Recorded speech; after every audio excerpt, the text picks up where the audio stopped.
Let's go. Dobrý den, dámy a pánové, já zde vítám. Po téhle hodně další pauze 3 týdní.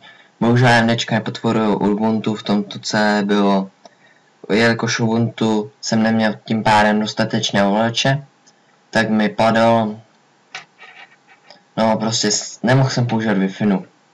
Omlouvám se za tenhle přeřek, to se vám omlouvám, ale už jsem připravený se do toho pustit naplno.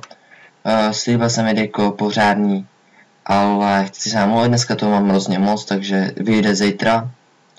A tím bych vám hrozně chtěl poděkovat, že už je tady 7 odběratelů a doufám, že využijete moje sociální sítě, které jsem už udělal. Už by tam měly být 2, Twitter a Facebooková stránka, a doufám, že se tam připojíte, že mě začnete sledovat. A tohle je totiž tak radši informačka, tak ještě si to vysvětlíme ve videu a chtěl bych vám poděkovat. Otázky pište dolů, otázky pište do komentářů, takhle. Děkuju, že to se mnou zatím nějak vydržíte a mějte se.